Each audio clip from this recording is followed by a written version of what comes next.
Breaking news, breaking news. Look, we're gonna break the fucking news.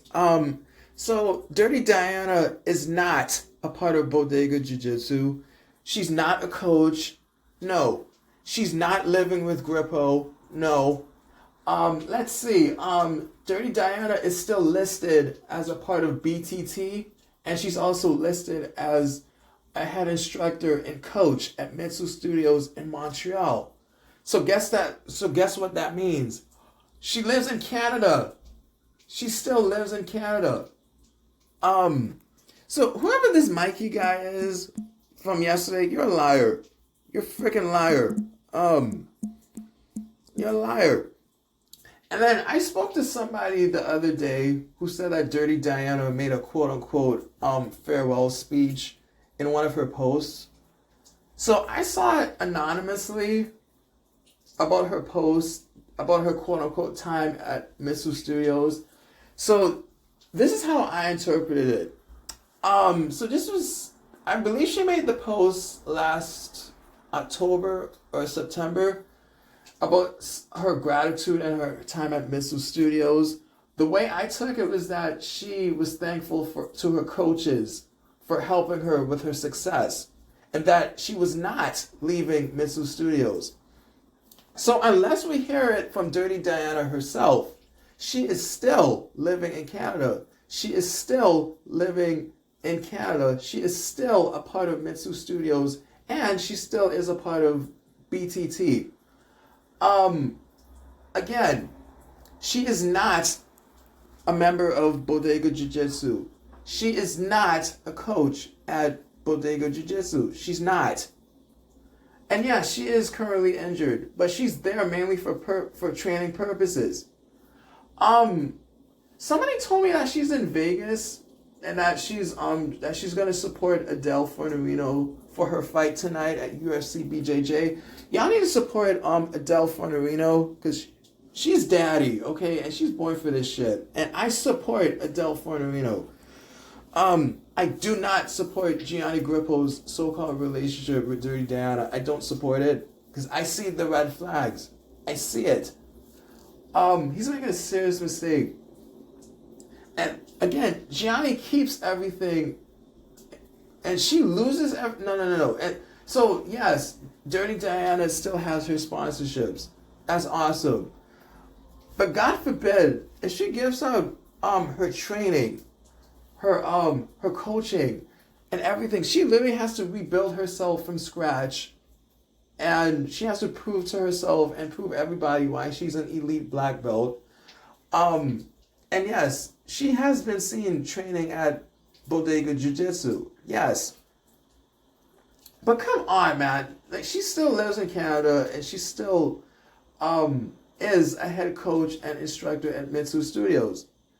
Check her LinkedIn profile. I checked it yesterday. It literally says she still is a part of Mitsu Studios and BTT. So this Mikey guy, you're a liar. You're a liar. So I had to dispel that shit. So that's not what I wanted to talk about. So I was minding my business. I was on bjjee.com, and it spoke to me. It spoke to me, and I was surprised by this. So Andrew Tackett, he rejects a match with Andy Murasaki. I was stunned because I really thought it was an April Fool's joke, but it's not. This is what Andrew Tackett says. Andrew Tackett rejects match with Andy Murasaki. And he said, I don't want a boring fight. Uh-oh. Andrew Tackett recently shared an explanation for turning down a potential matchup with Andy Murasaki, making it clear that entertainment and intensity play a major role in how he selects opponents. Speaking in an interview with Ring the Bell MMA, Tackett revealed that he had been offered multiple opponent options, but ultimately chose to pass on Murasaki due to stylistic concerns. I was supposed to go against Andy Murasaki, but I turned him down because his last match was just so boring and he has such a good guard. Ooh. I could totally see myself gaining a match, not being able to pass his guard. and him being okay with that, and him just like barely losing, and me just barely winning because I'm pushing the pace the whole time. His decision was rooted in how he expects a match to play out. I don't want to compete against someone that's like okay with a barely losing or barely winning. Tackett also pointed to a broader difference in mentality that he's noticed since relocating to Las Vegas and training at the UFC Performance Institute, alongside MMA fighters. I would talk to people and they're like, man, I hope I win this tournament. Like if I don't, then oh well. MMA guys, I'll be talking like, hey, how do you think you're going to do? And they're like, brother, I will win at all costs. So I understand where I understand where Andrew Tackett's coming from. He's thinking of it from an entertainment and a realistic point of view. When I watch a jiu-jitsu fight, I want to be entertained. I don't want to see butt scoochers. I don't want to see like none of that shit. I want to see ass kickers. I want to see people kicking ass. I want to see people getting slammed, they get taken down. I want to see submissions. All right, like Gianni Grippo. I watch Gianni's fights like every day for like inspiration and motivation.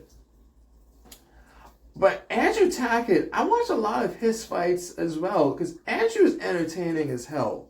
Like, you don't see him, like, you will never see Andrew Tackett having a boring match. Never. So, I like being entertained. When I'm watching a jiu-jitsu fight, I like being entertained. I hate that butt scooting shit. I hate it. The shit sucks. Like, and I respect guard pullers, but come on. I want to see you guys wrestle. I want to see you guys get on the wild side. I want to see you guys do something crazy. Cause I'm telling you, Andrew Tackett is spot on. I agree with Andrew Tackett. Like, we don't want to see butt scooters. We don't want to, and I respect guard pullers. I do, but we want to see you guys fight. We want to see you wrestle. We want to see you do takedowns and submissions. Like, now, my God, like Andrew Tackett, he's gonna fight Wagner. He's gonna fight Wagner. He's defending his belt against Wagner, a legend. So we're gonna see how it plays out. But I'm watching the show of UFC BJJ tonight. Dirty Diana was supposed to fight today, but unfortunately, because she's injured, she won't be fighting for the strap. But that's okay. So I'm watching UFC BJJ. I'm supporting Daddy Adele Fornerino. I'm supporting the shit out of Adele, boy. Like Adele has my support in this. She's gonna win. I'm telling you, Adele's gonna win. I hope to God we get Cassia versus Adele. Cassia, put your belt on the line against Adele Fornerino. Because Adele had a great 2025. She defeated Anna Mayordomo. She's defeated so many people in 2025. She defeated Wagner's daughter, Jasmine. Like, she's won ADCC twice, Adele. You know what I'm telling you? Like, Adele's on fire right now. Like, who's going to stop Adele? Nobody. But I'm watching UFC BJJ. I agree with what Andrew Tackett is saying. I don't want to see barely win or barely lose. Look, I want to see entertainment. I want to be entertained. I want to see violence on my TV. I want to see people getting thrown. I want to see people getting taken down. I want to see submissions. Like Andrew Tackett, he's the face of UFC BJJ, whether you like it or not. Andrew Tackett, he's never had a boring fight. I hate that word match. It's a fight. Because when Andrew's on you, he's on you. Like he's really on fire right now. So Um, Good luck to everybody tonight on UFC BJJ. Good luck. I'm out. Peace.